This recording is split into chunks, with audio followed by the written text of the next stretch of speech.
नमस्कार मंडळी, मी डॉक्टर अंजुश्री मेटकर आज एका नवीन विषयासह आपल्यासमोर आले आहे. विषयाचं नाव आहे विकल्प. मंडळी, अ, कबीरांचा एक दोहा त्याबद्दल मी आज तुम्हाला आधी सांगणार आहे. चीटी चावल ले चली, बीच में मिल गई दाल. चीटी चावल ले चली, बीच में मिल गई दाल. कहे कबीर दो ना मिले, एक ले एक डाल. या ओळीत खूप खूप मोठा गहन अर्थ असा दडलेला तुम्हाला दिसून येईल. अर्थात बघा की मुंगी तांदळाचा दाणा पाहून खूप खुश होते, तिला आनंद होतो आणि ती मोठ्या खुशीने तो तांदूळाचा दाणा आपला घेऊन लगबगीने आपल्या वारुळाकडे निघालेले असते आणि वाटेत तिला डाळीचा दाणा दिसतो. आणि मग मुंगी मनात म्हणाली की क्या बात आहे देवा, आज तर तू माझी भाताबरोबर वरणाची सोय केली. तिला खूप आनंद होतो आणि मग ती काय करते की तांदळाच्या दाण्याबरोबरच त्या डाळीचा दाण्या घेण्याचा तोंडात प्रयत्न करते. पण असं होतं ना की एका वेळी तिला दोन्ही दाणे काही तोंडात धरता येत नाही. ते उचलणं तिच्या जीवाच्या मानाने केव्हा अशक्यच असतं. एकच दाणा ती कशी तरी घेऊन ओढत नेत असते. त्याच्यामुळे मग मुंगीला फार वाईट वाटतं, ती खिन्न होते. मनोमन तिला इतकं दुःख होतं, तिचा विरस होतो की मी ठरवलं होतं की आज मी भातवरण खाईन, पण काय रे देवा, मी आता फक्त तांदळाचाच दाणा घेऊन जाऊ शकते किंवा फक्त डाळीचाच. तेव्हा कबीर हसतात आणि तिला म्हणतात की अगं वेडाबाई, तुला दोन्ही दाणे नाही मिळणार आहेत. तुला जर का भात हवा असेल तर वरणाचा त्याग करावा लागेल आणि वरण जर का हवं असेल तर भाताचा त्याग करावा लागेल. तांदळाचा दाणा गवसल्या अतिशय आनंदाने, अतिशय लगबगीने, समाधानाने, सुखाने निघालेली, आपल्या वारुळाकडे निघालेली ही मुंगी डाळीचा दाण्याचा विकल्प समोर येता क्षणी तिचं सगळा आनंद बारगळतो. तिचं सगळं समाधान, तिचं सुख, आनंद सगळं हिरावून घेतो एक डाळीचा क्षुल्लकसा दाणा. आणि तिला खूप विरस होतो, तिला खूप वाईट वाटतं आणि मग ती त्याच्यातच गुंतून पडते की अरे, माझ्या देवाने तर मला दिलं होतं, आज तांदळाचाही दाणा दिला होता आणि डाळीचाही दाणा दिला होता, पण माझी एवढी कपॅसिटीच नाही की मी त्या दोन्ही दाणे एकत्र घेऊ शकेल. मंडळी, माणसाचंही तसंच आहे नाही का? जोवर समोर तुम्हाला वेगवेगळे विकल्प दिसत नाही, जोवर समोर तुम्हाला वेगवेगळे आकर्षण दिसत नाही किंवा पर्याय दिसत नाही, तोपर्यंत माणूस आहे त्या गोष्टीत खूप समाधानी, खूप आनंदी, खूप सुखी असतो.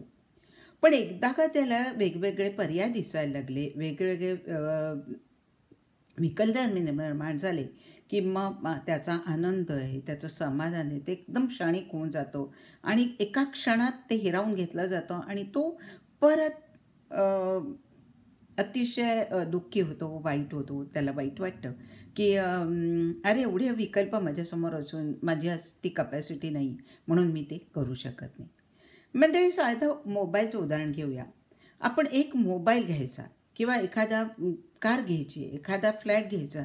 आपण ती कोणत्या ब्रँडची असावी, मग त्या कारमध्ये काय काय आपल्याला सुविधा हव्यात, मग ती लक्झुरियस घ्यायची का हॅचबॅक कार सिरीजमधली घ्यायची, किंवा मोबाईल घ्यायचा असेल तर बाबा त्याचं किती पिक्सेल असेल, किती GB त्याची मेमरी असेल, या सगळ्या गोष्टींचा आपण इतका बारकाईने विचार करत असतो, इतक्या छोट्या छोट्या गोष्टींचा विचार करतो कुठली गोष्ट परचेस कारण आपल्यापुढे आज अनंत विकल्प आहेत.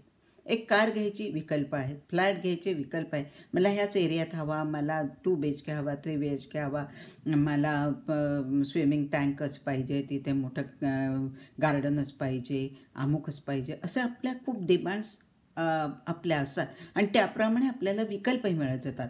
मग एकदा विकल्प मिळत गेलं ना की मग आपण मग चॉईसेस बघतो की मला ह्याच्यात हा पर्याय माझ्यासाठी योग्य आहे का, तो आहे का, तो आहे का, तो आहे का, असं करून आपण त्याचा खोल अभ्यास करतो आणि मग आपण एखादी गोष्ट विकत घेतो.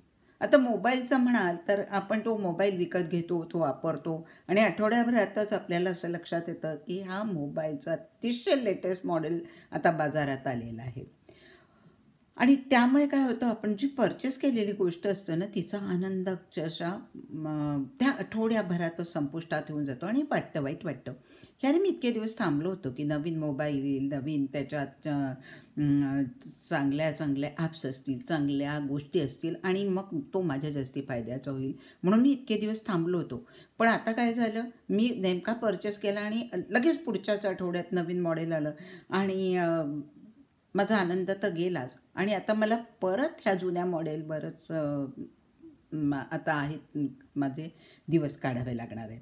मग काय झालं, आपल्या आनंदावर विरजण पडला, आपल्या आनंदावर विरस झाला. वाईट वाटलं खूप, की एवढे पैसे खर्च करून आपण एवढा जो मोबाईल खरेदी केला होता, तो आता आपल्यासाठी जुना पुराणा होऊन गेला. त्यामुळे असं आहे ना मंडळी, विकल्प जे आहेत, पर्याय जे आहेत वेगवेगळे, ते माणसांच्या डोक्यातनं बिघाड निर्माण करतात. ते माणसाला वेडं बनवतात थोडक्यात, की बाबा आणि मग त्याची अशी अवस्था होते, मी हे घेऊ का ते घेऊ, हे करू का ते करू, हे केल्याने जास्त चांगलं आहे का ते केल्याने नाही होणार चांगलं, असे अनंत माणूस गुंत्यात अडकत जातो. जर तुमच्याकडे विकल्प असतील, पर्याय असतील, तर माणूस जास्तीत जास्त विकल्पांचा किंवा पर्यायांचा विचार करत जातो आणि तो त्या ह्याच्यात इतका अडकत जातो की त्याला कधीकधी निर्णयाप्रत येणंसुद्धा अवघड होऊन जातं. आता हे वर्म लक्षात घेऊन शोषण आणि शासन हे दोन्ही काय करतात, तुमच्यावर विकल्पांची लयलूट करतात. इतके पर्याय देतात, बाजारात गेलं तर तुम्हाला प्रत्येक गोष्टीला पर्याय मिळतो आणि मग तुमच्या डोक्यात इतकं काहूर निर्माण करतो की माणूस अतिशय हवालदिल होतो, की मी हे घेऊ का ते घेऊ, मला हे अपेक्षित आहे पण आता काही दिवसांनी आउटडेटेड होईल आणि मग मला हे जास्ती चांगलं वाटेल. हा जी भावना आहे, ही हॉजपॉज जी वृत्ती आहे ती मनात बळावायला लागते आणि मग मग असं होतं, की ह्या लोकांनी इतके विकल्प तुमच्यासमोर ठेवलेत, की केती घेशील दो दो कराने, अशी आपल्या माणसाची अवस्था होती आणि मग त्याचं डोकं हे जे आहे ते काम करेन असं होतं. तर कळत नाही आता मी नक्की कुठल्या डिसिजनप्रती यायचं, कुठला निर्णय घ्यायचा आहे मी. आणि मग अशी जी माणसं आहे, जी विकल्पांच्या आहारी जातात, जी ह्या पर्यायांच्या आहारी जातात, ती स्वतःचं शोषण करून घेतात थोडक्यात म्हणजे. आणि शासन आणि शोषण या व्यवस्थांना मग त्यांना हाकायला ही माणसं अगदी योग्य त्यांचे काय म्हणूया भक्ष असतात असं आपण म्हणायला काही हरकत नाही. आता पूर्वीचं तुम्ही उदाहरण घ्या, आपल्या आजोबा पणजोबांच्या ज्या गोष्टी होत्या ते लोक हुसेने वापरायचे. म्हणजे जुनं झालं तर उलट आपल्याकडे म्हणायची पद्धत होती की जुनं ते सोनं, जे तितकं जुनं आहे ते तितकं छान आहे, म्हणून आपण जुन्या गोष्टी आवर्जून वापरायचो. आजकाल ती अँटिकची फॅशन आली आहे ती वेगळी, पण बाजारात गेल्यावर जे पर्याय असतात ना, तर ते पर्याय आजकाल खूप झाल्यामुळे काय झालं आहे, माणसाचा आनंद हिरावत चालला आहे. आजोबा पणजोबांच्या काळातल्या वस्तू आपण किती पिढ्यानपिढ्या आनंदाने वापरायचो. हे एवढंच कशाला, घरात जर का पाठोपाठचे भाऊ बहिणी असतील तर मोठ्या भावाचे कपडे, मोठ्या भावाची पुस्तकं, मोठ्या भावाच्या अनंत गोष्टी आपण हौसेने वापरायचो, की काही हरकत नाही, ते मला येतं ते छान पण दिसतं मी वापरतो. फक्त ते धड आहे ना, ते पुस्तक फाटकं नाही आहे ना, ती कपडा फाटका नाही ना, उड्याचीच काळजी घेतली जायची आणि आपण त्या आनंदाने वापरत होतो. कारण काय होतं, की त्या काळात इतके विकल्प आपल्यासमोर नव्हते, इतके पर्याय आपल्यासमोर नव्हते आणि एवढंच कशाला, की ते जरी विकल्प समोर थोडेफार असले तरी ते घेण्या इतके आपली ऐपत होती का, हाही एक मोठाच प्रश्न होता. आणि त्याच्यामुळे अंथरूण पाहून पाय पसरायचं ह्या आपल्या पूर्वापारच्या समजाला किंवा गोष्ट आपल्या आईवडिलांनी जे संस्कार केले होते, की बाबा अंथरूण तुझं इतकीच कपॅसिटी आहे ना, तुझ्याकडे रुपया आहे ना, तर तू आठाण्याच खर्च कर, 50 पैसे बाजूला ठेव, वेळेकाळेला नडीला कामाला येतात, अशाने आपण अंथरूण पाहून पाय पसरणे ही म्हण पूर्वजांनी आपल्याला लावून दिली होती. पण आणि मग त्यामुळे आपण काय करायचो, की नाही माझं ह्याच्यात भागताय ना, मी ह्याच्यात मग भागवू शकते किंवा मला हे नवीन घेण्याची काय गरज आहे, सध्याच नाही, मग वेळ येईल तेव्हा बघू, हे जुनं झालं, फार खराब झालं, फाटलं तुटलं, काही कारणाने ते वापरता येईल असं झालं, त्यावेळेला मग आपण म्हणू की आपण नवीन काहीतरी घ्यायचं, असं त्या काळी पद्धत होती. पण आज असंख्य विकल्पांची, वस्तूंचं जुनं होण्याची मर्यादाच इतकी क्षणिक करून टाकली, इतकी छोटीशी करून टाकली आहे ना मंडळी, की काय झालं की परिणामी चांगल्या चांगल्या अक्षरशः धडधोप वस्तू आपण फेकून द्यायला लागले. पूर्वीच्या काळी प्रत्येक घरात सुई दोरा ही अगदी असणारीच गोष्ट होती, की बाबा एखादं कापड उसवलं आहे, छोटासा धागा उसवला, आपण पटकन त्याला हाताने टीप मारून घ्यायचो, फॉल उसवला आहे हे घालून घ्यायचो आणि ती वस्तू वापरायचो. पण आता बघा, घरातून सुईदोरा असला तरी तो किती वर्षांनी आपल्या हातात येतो बरं, मला सांगा बरं. कारण आपल्याला हे जुनं परत व्यवस्थित करून वापरायची जी पूर्वीची सवय होती ती आता निघूनच गेली आहे माणसाची. काय होतं परिणामी, आपण चांगल्या अगदी वापरत्या वस्तूसुद्धा, जाऊ दे माझ्याकडे ह्याच्यापेक्षा चांगली गोष्ट मी घेऊ शकते ना, मग चांगली गोष्ट मी भंगारात टाकून देते, मी विचार करत नाही. आणि म्हणून भौतिक वस्तूंचा संग्रह करण्याची आपली आता ही जी सवय आहे ती आता दिवसेंदिवस खूप वाढायला लागली आहे. आता हे वस्तूंच्या बाबतीत झालं, पण मानवी नात्यांच्या बाबतीतही तसंच झालं आहे ना. नात्यासंबंधातही तुम्ही बघा, कारण शेवटी माणूस हा आधी भौतिकच आहे. तो भौतिक युगातच वावरत असल्यामुळे त्याची नाती मैत्री ह्यांच्याशी जी पूर्वी नाळ होती, की पूर्वीचे मावस भाऊ, आते भाऊ, चुलत बहीण, मावस बहीण, ह्या ज्या नाते गोते सांभाळण्याच्या प्रथा होत्या, मावशी काकवाची, ते आता किती आजकाल सख्या आई वडील मुलांना नको वाटतात, किंवा आपल्या सख्या भाऊ बहिणीशी मुलं संबंध ठेवत नाही, बहीण भावाशी संबंध ठेवत नाही, भाऊ बहिणीशी संबंध ठेवत नाही. म्हणजे इतकी ही नाळ आपली इतकी कमजोर झाली, इतकी तकलादू झाली आहे ना, की पूर्वी आपण म्हणायचो की नाती रेशमी धाग्याने गुंफलेली असतात, रेशमी धाग्याने बांधलेली असतात. आणि मग एवढ्या तेवढ्या कारणाने आपण गैरसमज करून नाही घ्यायचो, एवढ्या तेवढ्या कारणाने आपण चिडत नसत, आपण एकमेकावर जेव्हा आपण प्रेम करायचं, एकमेकाच्या अडीनडीला जाऊन जायचो, एकमेकांसाठी आपण वेळ द्यायचो. आताच्या पद्धतीप्रमाणे काय झालं, इतकी नाती कमजोर होत चालली आहे ना, की सख्या भावाकडे जायचं, सख्या बहिणीकडे जायचं, आपल्या अगदी जिवलग बालपणीच्या मित्रमैत्रिणींकडे जायचं, अरे आधी फोन करा, त्याला विचारा तो घरी आहे का, नाही तर त्याला तसं गेलेलं आवडणार नाही, किंवा आपल्या बहिणीला तसं गेलेलं आवडणार नाही, तिला आधी विचारून घेऊ, आहे का गं बाई वेळ, मी येऊ देत का, असं आजकालचं झालं आहे सगळं. तेव्हा देवाने अगदी 2 हात पसरून माणसाला किती गोष्टी देऊ केल्या आहेत मंडळी, पण दोन्ही हातांनी आपण ते गोळा करू अशी आपली कॅपॅसिटीच आता उरलेली नाही. म्हणजे मगाशी म्हटलं तसं, किती घेशील दोहोकाराने, अशी आपली अवस्था झाली आहे. पण मग त्यापेक्षा आपण असं केलं तर, की एका हाताने घ्यायचं आणि एका हाताने द्यायचं.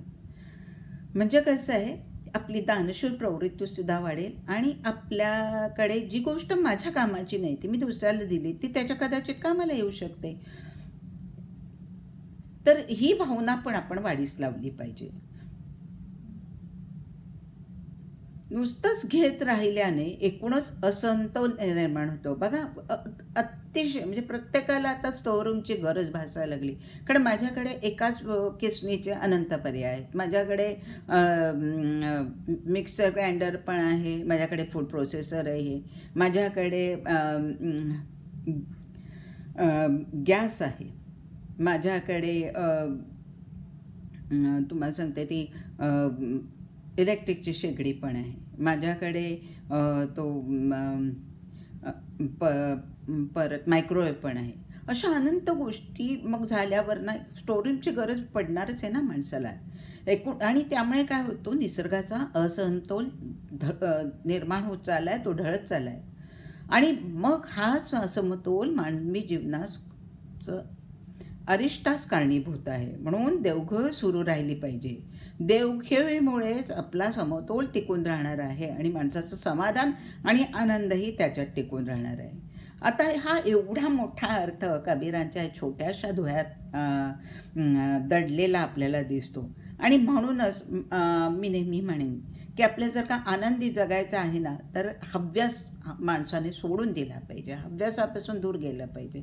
आहे माझ्याकडे ना, त्याच्यात मी सुखी आहे, मला अजून हे पाहिजे, ते पाहिजे, ते पाहिजे, हा हव्यास करता कामा नये. आणि हेच मग त्या मुंगीला जसा एक दाणा मिळून तिचा जो आनंद ती तिच्या वारुळाकडे जातो, ते आनंदाने सुखाने की आज मला काहीतरी खायला मिळणार आहे गोडधोड, ह्या भावनेने ती चालली होती. पण एक डाळीच्या दाण्याने तिचा सगळा आनंदावर विरजण घातलं. तसं आपल्या आयुष्याचं व्हायचं नसेल तर आपण एका हाताने घ्यायची आणि एका हाताने द्यायची सवय पण ठेवली पाहिजे. आणि जसे विकल्पाच्या आहारी जाता कामा नये. माझ्या आजची निकड काय आहे, मला आज जे काय मला जे शक्य आहे, माझ्या कपॅसिटीत बसतं आहे तेच मी करणार आहे. हा जर का विचार प्रत्येक माणसाने केला ना, तर आयुष्य खूप आनंदी आणि सुखी जीवनाचा एक सोपा मार्ग तुम्हाला सापडेल आणि आयुष्य मग खूप सुखी होईल असं मला वाटतं. तुम्हाला काय वाटतं मला नक्की कळवा. नमस्कार.